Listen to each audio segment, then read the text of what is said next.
Desde el año 2020, en la Institución Nacional de Derechos Humanos viene trabajando un equipo de investigadores que busca explicar la desaparición de uruguayos durante la última dictadura y también encontrar información sobre los restos de nuestros desaparecidos detenidos precisamente en el terrorismo de Estado aquí en nuestro país. ¿Por dónde pasan esas líneas de investigación? ¿Qué es lo que se puede esperar en estos próximos años? De eso estaremos hablando hoy. Bienvenidas, bienvenidos. Así comienza Lado B.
Interesante hablar de este tema y me acompañan dos de los investigadores de este equipo que, como les decía, viene trabajando desde el año 2020 en la Institución Nacional de Derechos Humanos. Walter Pernas, ¿qué dice Walter? ¿Cómo andás? ¿Qué tal? ¿Cómo estás? Muy bien. Un gusto estarte por acá. Gracias por la invitación. Lo mismo para vos, Lourdes Rodríguez. ¿Cómo andas, Lourdes? Muchas gracias por la invitación. ¿Andan bien?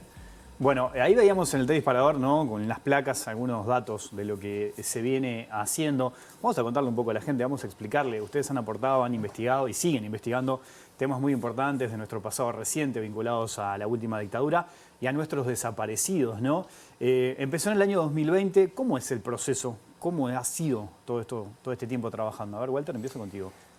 Bueno, la ley 19.822 del año 2019 le encomienda a la Institución Nacional de Derechos Humanos la búsqueda de detenidos desaparecidos. En realidad la ley habla de la investigación sobre la verdad de las circunstancias de desaparición y la búsqueda de restos. Las dos cosas son relevantes para la ley y es lo que se le encomienda a la institución. La institución forma un equipo de investigadores. Al principio fuimos 2 personas en 2020 y luego el equipo se fue agrandando, se fue estirando también hacia Argentina, donde tenemos casi el 70% de las personas desaparecidas, uruguayos desaparecidos en Argentina, con vinculación evidentemente a través del Plan Cóndor, esa coordinación represiva regional que existió. Y bueno, nuestra experiencia viene del lado del periodismo, con mucha experiencia en investigación sobre personas detenidas desaparecidas y casos de crímenes de lesa humanidad en distintos medios. Para nosotros fue un cambio interesante porque, bueno, el periodista, bien sabes vos, está acostumbrado a investigar y a publicar, y nosotros lo que hacemos es investigar, pero al lado de la publicación no lo hacemos hasta tanto, la revelación, digamos, hasta tanto no tengamos, como en el caso de Amelia Sanjurjo, en el caso de Jorge Pedreira Brum, todos los elementos para poder contarle a la sociedad cómo ha sido la investigación y los resultados, ¿no? Son dos casos muy particulares que ahora me gustaría hablar de eso por el trabajo que ustedes hicieron, que es muy interesante. Ahora, Lourdes, ¿por dónde pasan las líneas de investigación? Porque por un lado están las fuentes humanas, ¿no?, esas personas a las que ustedes pueden investigar, consultar, conversar para conseguir información, y después están los documentos, los archivos. ¿Cómo es ese trabajo? Bueno, ese fue todo un desafío, porque durante este tiempo de trabajo lo que hicimos fue tratar de identificar cuáles son las líneas de investigación que nos pueden llevar tanto a la localización de los restos como a las circunstancias de la desaparición de una persona, como es el caso de Pedreira Brum en Argentina. Entonces, nuestras líneas de investigación se basan tanto en torno a posibles lugares de enterramientos como a seguir el rastro de una persona en función de información que es anterior a nosotros, que hicimos toda una reinterpretación de los testimonios que ya había disponibles y otra información, construimos una hipótesis. En base a esa hipótesis lo que vamos haciendo es acotando los lugares, ¿no? Porque no podemos excavar todo el país por una cuestión de recursos, de tiempo. Y por otro lado, bueno, hay un testimonio del paradero de una persona, bueno, se va acotando ahí. Y en función de eso abordamos tanto los archivos como los testimonios, ¿no? En el caso de los archivos, no es que vamos a un archivo y abrimos y vamos a buscar todo, sino que nuestro trabajo consiste en ir a buscar a ese archivo lo que necesitamos. Y a veces lo que necesitamos es saber el nombre del personal que revistó en ese momento, en ese lugar, en el momento de la desaparición de la persona. A veces se va con una búsqueda específica, digamos, también, ¿no? Exacto. Pero también sobre el tema de los archivos, aclarar que muchas veces nosotros no solamente necesitamos trabajar sobre archivos militares, sino sobre los archivos civiles. Ajá. Por ejemplo, si una persona se le pierde el rastro en otro país, nosotros tenemos que poder acceder a cuándo fue la última vez que renovó la cédula, si hay información de migraciones para saber si la persona salió legalmente o no legalmente. Tenemos que poder acceder a partidas de nacimiento, a partidas de defunción, porque si encontramos una partida de defunción quiere decir que entonces no está desaparecido. Y muchas de esas accesos son muy difíciles a veces. Ahora, me detengo ahí porque estamos hablando de información básica, ¿no? Que puede sonar básica, pero ahí estás diciendo que es muy difícil encontrarse con esa información. ¿Ahí qué pasa? ¿Hay burocracia? ¿La burocracia? ¿Cuál es el tema allí? Bueno, yo creo que la complejidad de nuestro trabajo tiene que ver con varias cosas y presenta varios obstáculos. Hay algunos obstáculos que son insalvables, que es el hecho de que estamos investigando crímenes que ocurrieron en la clandestinidad del Estado hace medio siglo. Por lo tanto, no tenés una escena del crimen a priori que investigar o evidencia que analizar, ¿no? Los testigos cada vez están falleciendo más, o sea, los testigos primarios, ¿no? Pero hay otro obstáculo que sí creo que es salvable y es el acceso a la documentación básica, como vos estás diciendo. Porque si bien la búsqueda se inscribe dentro de la Institución Nacional de Derechos Humanos y nosotros somos los que tenemos la ejecución y el cometido de ejecutar la búsqueda, la responsabilidad es de todo el Estado y el compromiso debe ser de todo el Estado. Entonces ahí tiene que haber decisión política y tiene que haber lineamientos directos para que el Estado deje de obstruir el acceso a esa información.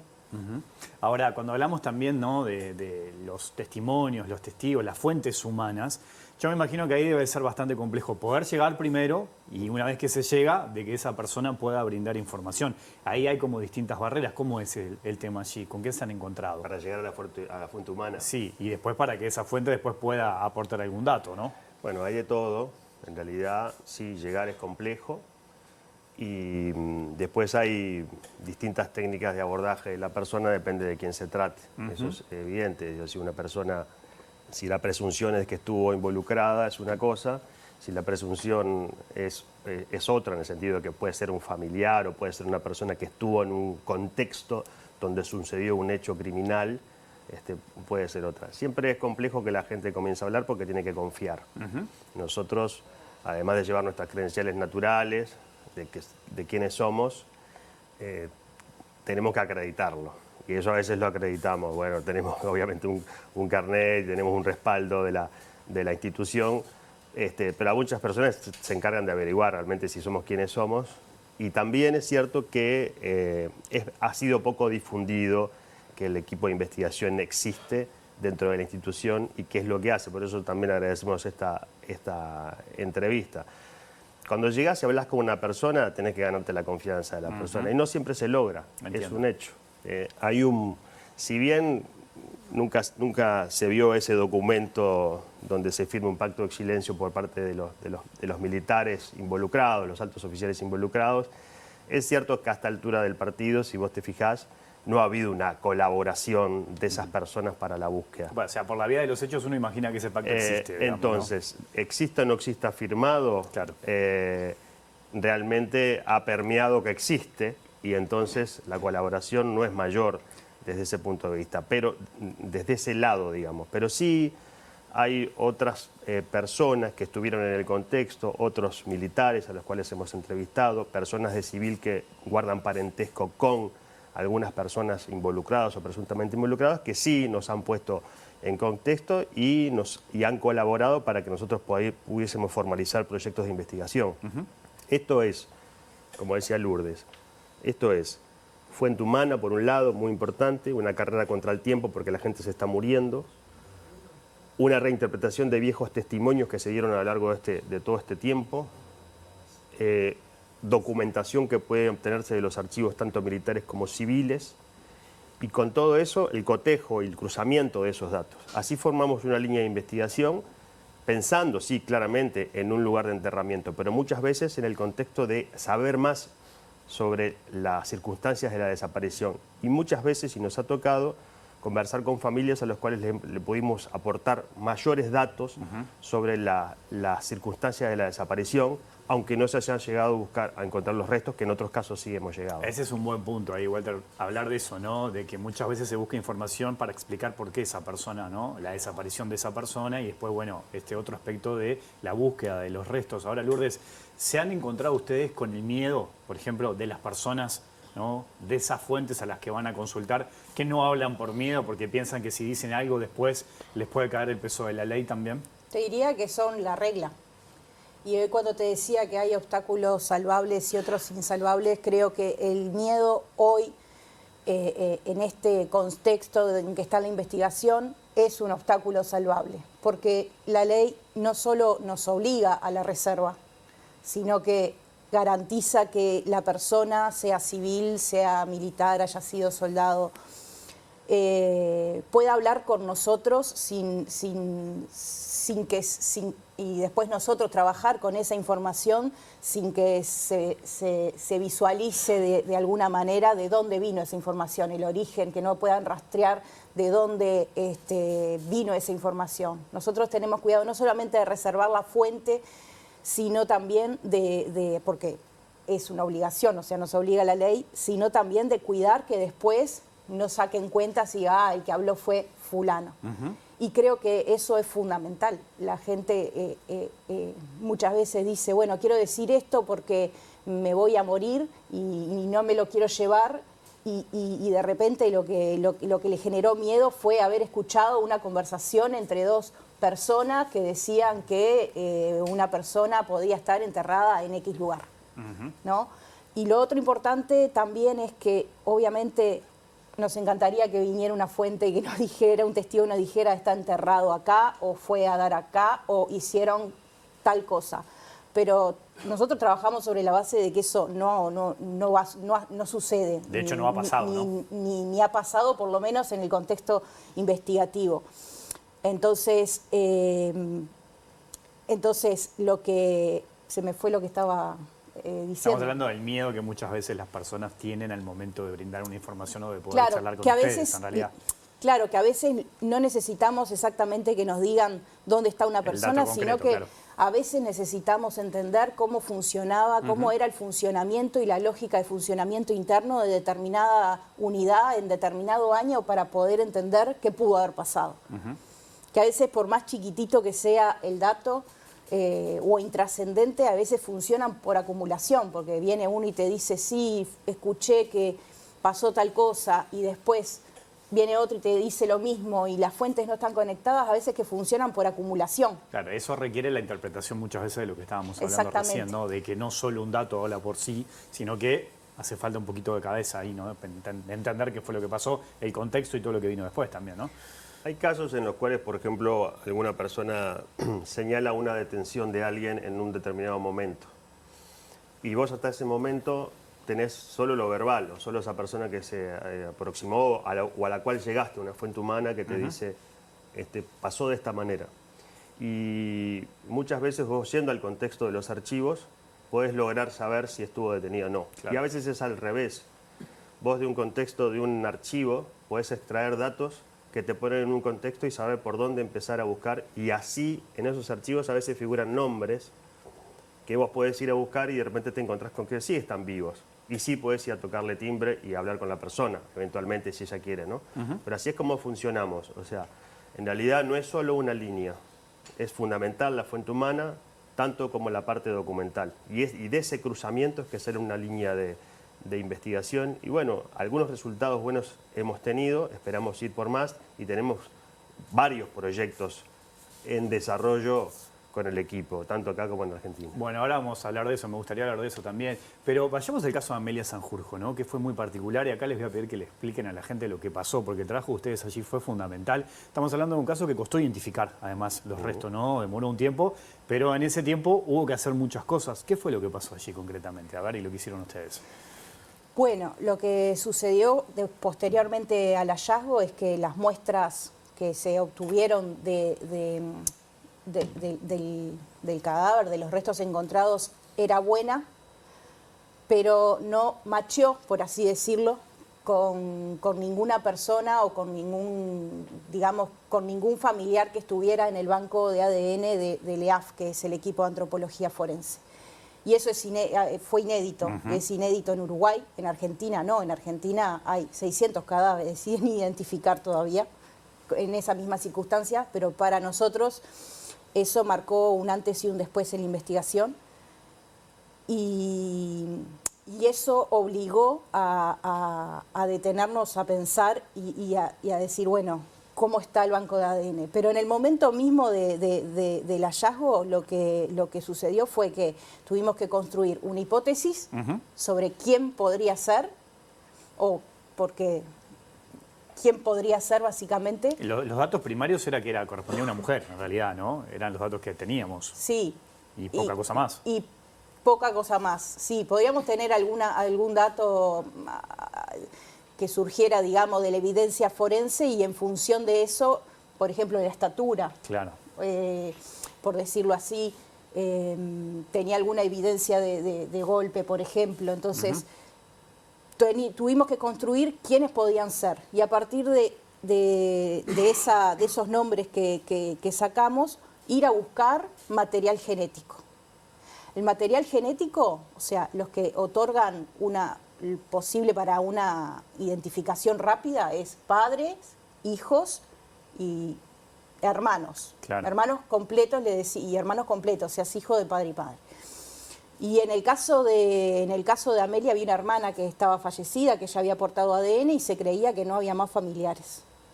Y bueno, y allí salimos a buscar, Walter salió a buscar familiares en el exterior y encontramos acá familiares vivos. ¿Es en Paysandú que encuentra? En Paysandú encontramos una sobrina, y en el exterior más sobrinos. Pero con eso no era suficiente. Entonces ahí es cuando recurrís a las personas que están muertas.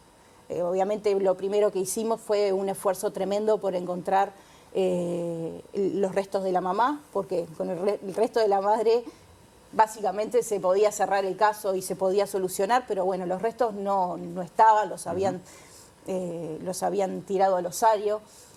Eso fue muy complicado porque además teníamos como 4 ubicaciones de dónde estaban los restos de la mamá en el panteón y no se pudo ser. Y bueno, y ahí a partir de ahí tuvimos que recibir como unas capacitaciones de genética básica para entender, bueno, si no está la madre, ¿a quién vamos a buscar? Bueno, fuimos a buscar a las tías. Ajá. Y bueno, allí encontramos una tía, encontramos varias tías y encontramos los restos de una de las tías que fue el que sumamos. Y la suma de todo eso pudimos llegar a la identificación de Amelia. O sea, toda esa investigación y todas esas pruebas permitió identificar que eran los restos de Amelia. Exacto, pero con la aclaración de que no solamente lo hicimos por Amelia, sino por otras mujeres que pensamos que era también. Bueno, ese es el punto importante, de cómo marcó este caso todo, ¿no? Toda la investigación, además, y todo lo que viene después. Nosotros, en realidad, ya te digo, por nuestra investigación de contexto, de las circunstancias, de que el cuerpo era de una mujer, del lugar donde se encuentra, la presunción más fuerte era la de Amelia Sanjurjo. Ajá, sí. Nosotros teníamos eso y no podíamos, cuando nos hacemos una reunión que se da en la fiscalía, donde está el fiscal, está familiares, está nosotros, la institución de derechos humanos y el EAF desde Argentina por videoconferencia, y en realidad ellos nos dicen algo, bueno, nosotros tenemos 600 casos sin identificar en Argentina. Este para ustedes sería el primero. O sea, para nosotros no era consuelo, esa es la realidad. Porque nosotros teníamos, o sea, el contexto de investigación daba que era María Sanjurjo. Allí nosotros pedimos que se hiciera una investigación por el lado materno, que se llama mitocondrial.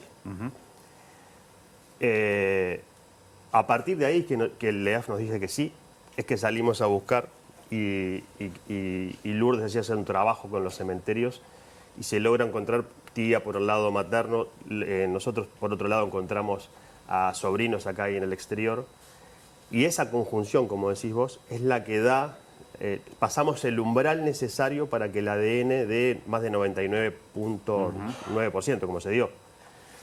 Y así es como lo detectamos, en realidad. Pero podía haber sido un caso como lo de los 600 casos que tiene el EAF en identificar en Argentina.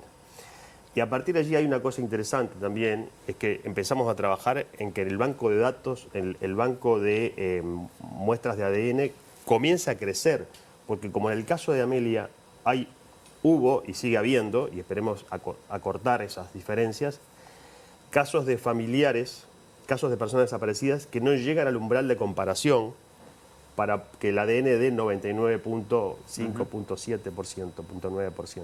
Estamos trabajando en eso, a partir de eso se disparó ese trabajo para nosotros, que es muy importante para el futuro, para el presente y para el futuro, ¿no? Claro. Ahora, es importante esto que hablábamos recién, ese vínculo con la Argentina, el Plan Cóndor, ¿no? Los desaparecidos uruguayos en la vecina orilla. Allí está el caso de Pereira Brum, que es un caso muy particular, porque es un montaje, ¿no? Estamos hablando de que se intentó simular su desaparición, su muerte, a partir de un accidente ferroviario. ¿Qué fue lo que pasó allí? ¿Qué arrojó la investigación?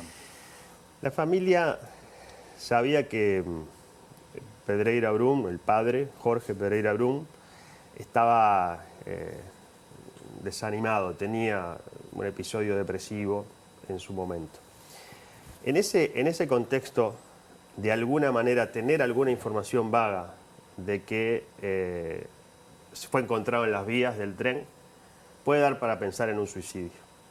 Esa es una realidad, esa es una realidad. La familia lo buscó siempre, ¿no? Pero quedó latente eso de qué había pasado con el padre. En la investigación, lo primero que nosotros encontramos es que efectivamente era una persona que era perseguida política en Uruguay. No, eso es en un contexto de una desaparición en Argentina es muy relevante.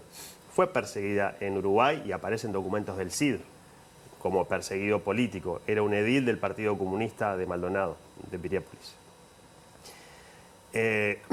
Nosotros en la investigación lo que determinamos es, primero, el establecimiento del paradero en el cementerio de Granbur, en una fosa NN, en la parte de tierra gratis, de junio del año 78. Es el mes en que desaparece. Lo que pasa es que a la familia se le corta el rastro ahí, en los primeros días, 4 o 5. Hacen publicaciones en el diario El Clarín, van a la Policía Federal, van a las comisarías y le dicen que no. Y al hijo en algún momento le dicen no busques más, como una amenaza.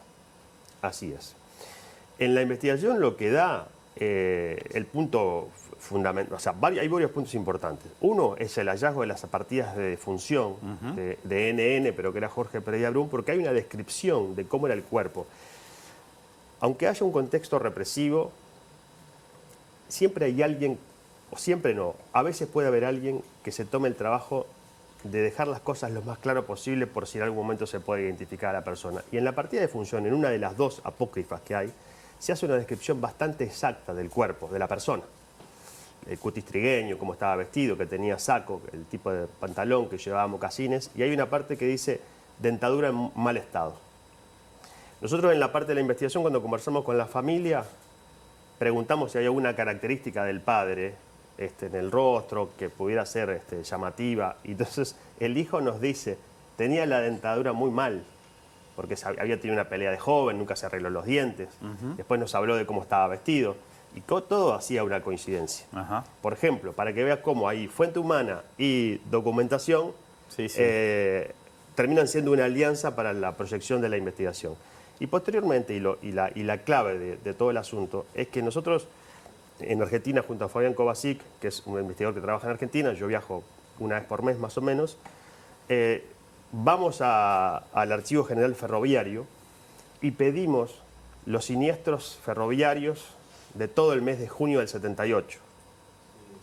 Él es enterrado el 21 de junio y desaparecido aproximadamente el 4. O sea que, pero pedimos todo el mes de siniestros ferroviarios en la línea por la cual apareció el cuerpo, en las vías férreas, que es muy cerca de Campo de Mayo además, ¿no? Pegado a Campo de Mayo. Y el Archivo General Ferroviario lo que responde es que no hubo ningún siniestro de tránsito, siniestro ferroviario durante ese mes, ni en ese punto ni en ningún punto de la vía. Eso es una confirmación de la patraña, digamos, del montaje. Esto sumado a las partidas de función que decía NN, sumado a lo que nos dijo a la familia. Claro, tira abajo esa teoría de que había sido un accidente lo que había sufrido Pedreira Brum, ¿no? Exactamente. Y en la partida se pone distintas fechas de muerte, distintos lugares de la vía, distintas circunstancias de la muerte. Una dice hemotórax, el otro dice politraumatismos.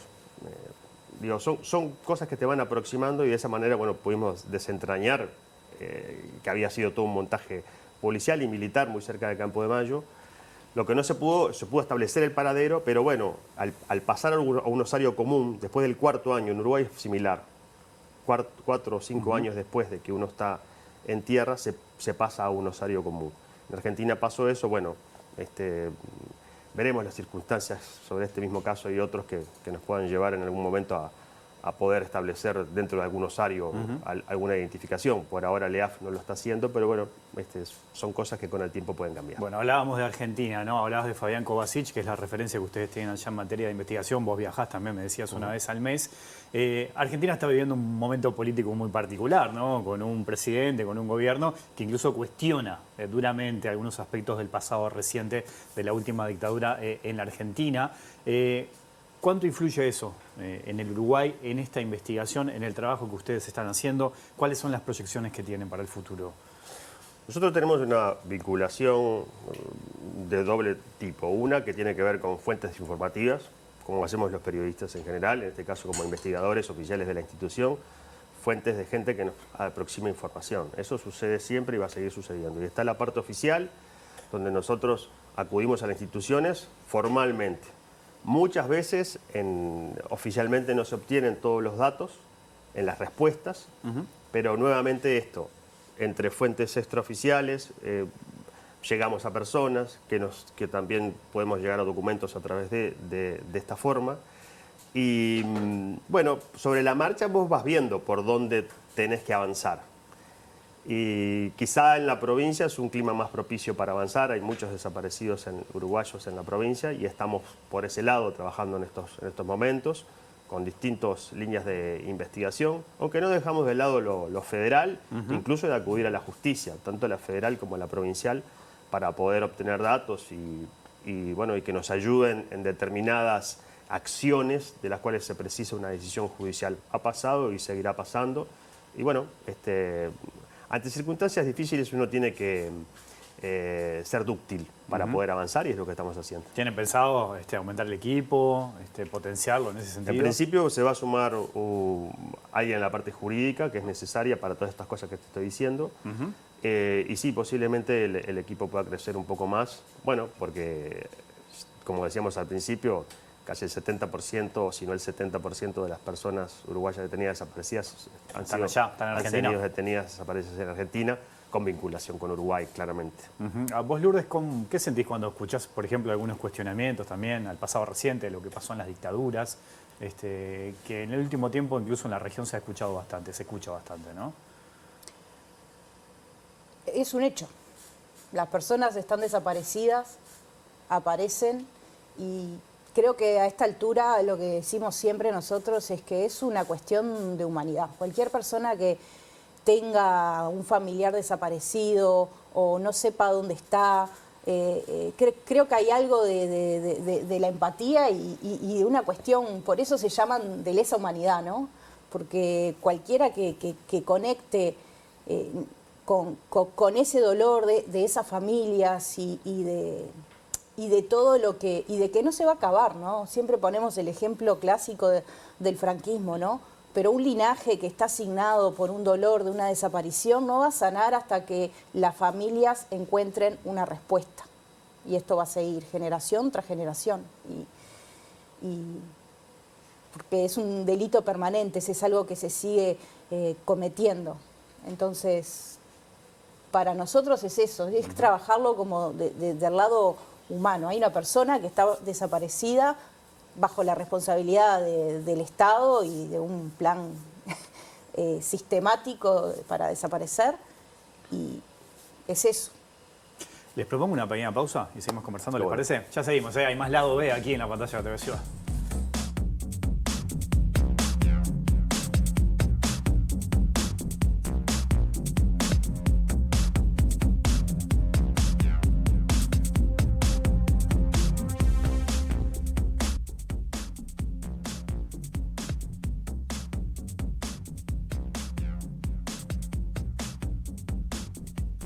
Aquí en lado B, en la pantalla de TV Ciudad, sigo conversando con Walter Pernas y Lourdes Rodríguez, investigadores de la Institución Nacional de Derechos Humanos. Hoy hablamos un poco de lo importante que es poder difundir el trabajo que ustedes vienen haciendo, porque en cierta medida también se necesita, si se quiere, de la colaboración de aquellos que quizás nos pueden estar mirando, que pueden llegar a aportar datos e información. ¿Cómo es el manejo allí? Ustedes obviamente que están abiertos, imagino, a recibir cualquier información. Sé que hay mucha información que no es verdadera, hay mucha información falsa que a veces lo que busca es distraer. ¿Cómo se manejan con eso ustedes? A ver, Walter. Nosotros no, para dejarlo bien claro, nosotros no seguimos el camino de los anónimos. Eso es así. Necesitamos saber quiénes son las personas para tener una trazabilidad de la información. Es decir, la persona que llega a hablar, en qué circunstancias estaba al momento de recibir los datos o de ver o de saber. Pero esa identidad es reservada por ley. Pero nosotros podemos tener la trazabilidad de esos datos. A partir de ahí ver si la persona pudo estar en ese momento, es quien dice que es, si le pudo llegar algún dato o no. Y la llamamos a declarar muchas veces, a veces la visitamos en las casas, pero la trazabilidad es muy importante para nosotros.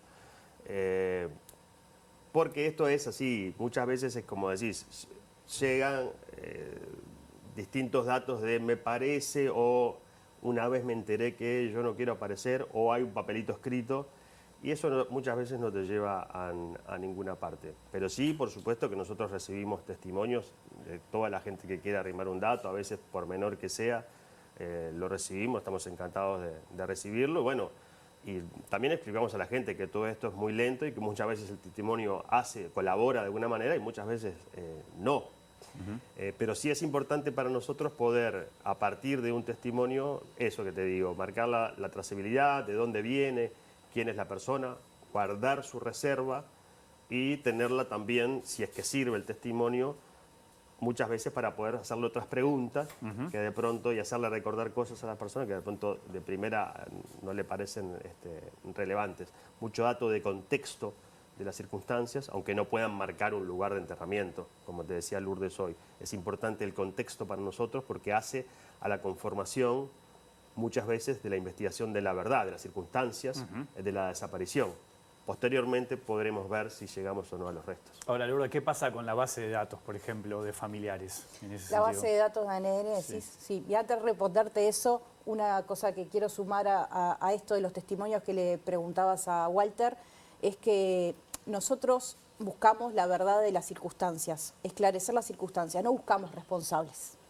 Y creo que eso es algo importante para todos aquellos que puedan haber estado en determinado lugar. No buscamos responsable y tenemos obligación de reserva. Entonces creo que es importante aclarar eso porque obviamente la persona que vio sigue teniendo miedo. Y con respecto a la base de datos de ADN, hay una mayor parte de la base de datos de ADN que que algunas personas no tienen o están incompletas, como para si mañana lo de Amelia, como te decía, fue un antes y un después y ojalá no nos vuelva a pasar. Pero es importante que los familiares que vayan a donar y que lo hagan lo hace familiares directamente con un representante de la Fiscalía o de la institución, o sea, con un representante del Estado, porque es una línea de investigación en sí misma. Si nosotros no tenemos un familiar con el que conversar, tenemos que reconstruir cada árbol genealógico de cada persona desaparecida y buscar cómo obtener material genético, primero de personas vivas, hijos, hermanos, que son los que dan mayor, digamos, puntaje, o si no, tenemos que exhumar.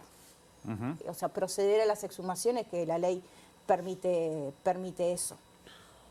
Y por otra parte, otro punto importante es que nosotros, yo no quiero errarle la cantidad, pero ya hemos mandado por lo menos 2 tandas de muestras nuevas, y esas muestras, una vez que llegan al equipo de antropología forense, se corre con toda la base, o sea, se corre también con todos los 600 personas que están para identificar así. Y un detalle no menor es que así se encontró a Mechoso. Yo no le quiero errar el año, creo que en 2008, pero el padre no se había animado a donar hasta que dona y corren con la base y era una de esas personas sin identificar. Entonces, sí será importante, o sea, claro, no solamente buscar en lugares y personas, sino construir una base de material genético que nos permita la identificación, porque los podemos encontrar los huesos, pero no identificarlos después. Ahora, en el final, ¿no?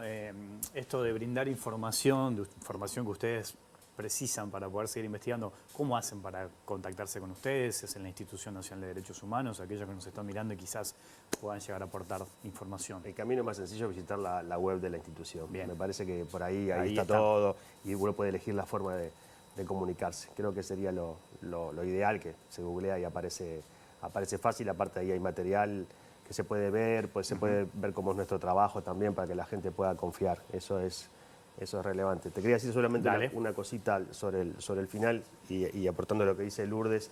El fiscal Ricardo Percival, fiscal especializado en crímenes de lesa humanidad, ya lo ha dicho, y que él tampoco va a perseguir a los responsables de haber de alguna manera colaborado o estado en las circunstancias de una desaparición. Es decir, él lo ha dicho varias veces y es importante porque hay personas que por ahí estuvieron en ciertas circunstancias, no fueron los que desaparecieron a la persona, pero sí de alguna manera estuvieron en ese entorno y pueden tener miedo de ser responsabilizados penalmente. El fiscal ya dijo que no lo va a hacer, que pueden hablar tranquilos. Sí, de hecho aquí en Lado B más de una vez lo ha dicho. Hay muchas personas que lo único que hacían era acatar órdenes, que son testigos de lo que pasó, exacto, que tienen información, y un poco esto que decía Lourdes, que a veces por miedo no hablan, ¿no? Y ahí es donde Percival le dice, bueno, no es mi intención ir a buscar a esa persona o responsabilizar a esa persona, cuando en realidad la cuestión venía de más arriba, ¿no? Exactamente. Ese es un buen punto. Walter, Lourdes, ha sido un gusto tenerlos por acá. Muchas hoy, gracias. Gracias a vos. La seguimos en otro momento. Bueno.